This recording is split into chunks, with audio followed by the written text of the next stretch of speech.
Bapak Ibu Saudara yang kekasih dalam Kristus Yesus Tuhan kita, selamat bertemu kembali dengan kami HKBP Kernolong, HKBP tertua di luar Pulau Sumatera yang senantiasa setia bersama saudara dalam renungan malam Salam.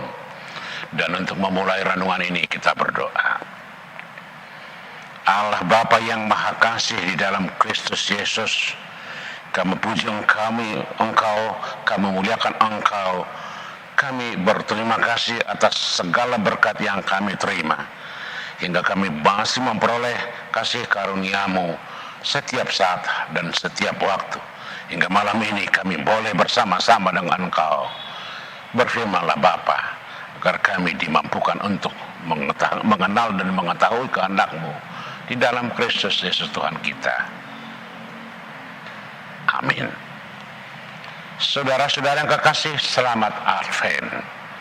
Firman Tuhan yang menjadi renungan untuk kita pada hari ini, hari Rabu 10 Desember 2025, sebagaimana ditetapkan HKBP, kita ambil dari kitab Wahyu pasal 18 ayat 21 hingga ayat 24, dan yang menjadi pembimbing ayat 21, demikian firman Tuhan. Dan seorang malaikat yang kuat mengangkat sebuah batu besar, batu kilangan, lalu melemparkannya ke dalam laut, katanya, demikianlah Babel, kota besar itu akan dilemparkan dengan keras ke bawah, dan ia tidak akan ditemukan lagi. Demikian firman Tuhan. Saudara-saudara yang kekasih dalam Kristus Yesus Tuhan kita, firman ini adalah bagian penutup dari nubuat tentang kejatuhan Babel, kota besar yang melambangkan sistem dunia yang jahat, sombong dan penuh penipuan. Dalam penglihatan ini, Babel tidak sekedar sebuah kota kuno, melainkan simbol peradaban manusia yang menolak Allah, yang memuliakan kekayaan, kekuasaan, dan kesenangan di atas kebenaran dan kasih. Seorang malaikat yang kuat melemparkan sebuah batu besar seperti batu kilangan ke laut sambil berkata, demikianlah juga Babel, kota besar itu akan dilemparkan dengan keras ke bawah dan tidak ditemukan lagi. Tindakan ini menggambarkan penghakiman yang final dan tidak dapat dibatalkan. Sama seperti batu besar yang tenggelam dan tidak muncul lagi, demikianlah sistem dunia yang menentang Allah akan hilang selamanya. Tidak ada lagi musik, pesta, lampu, atau kehidupan ekonomi di dalamnya. Semuanya terhenti secara total. Ini adalah simbol berakhirnya budaya manusia yang hidup tanpa Allah. Saudara-saudara, ayat 22 hingga ayat 23 menegaskan bahwa segala suara sukacita dan aktivitas ekonomi, musik, pesta, perdagangan, perkawinan akan lenyap. Semua yang dahulu tampak megah akan membisu di bawah murka Allah. Mengapa? Karena dunia ini dibangun di atas penipuan dan kesombongan.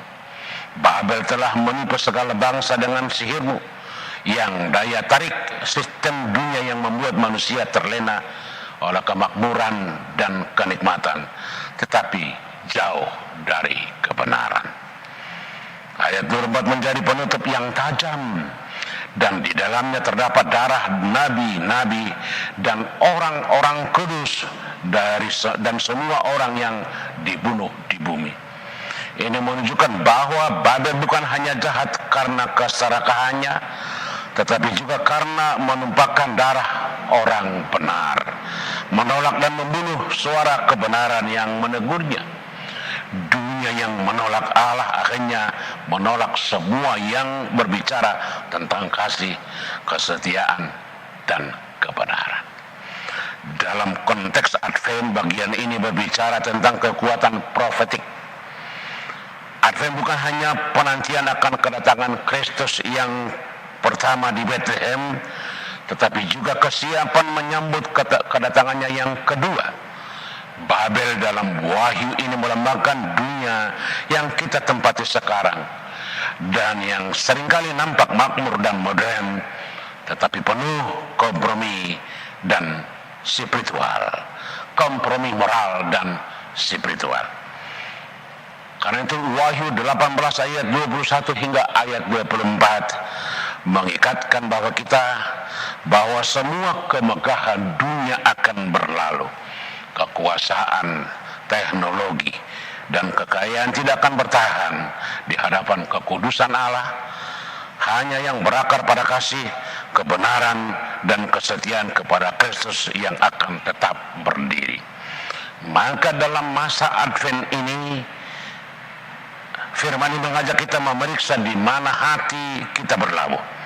Apakah kita hidup dalam sistem Babel, mengejar kemegahan yang fana, atau kita menanti kerajaan Kristus yang kekal? Amin. Selamat Advent. Kita berdoa.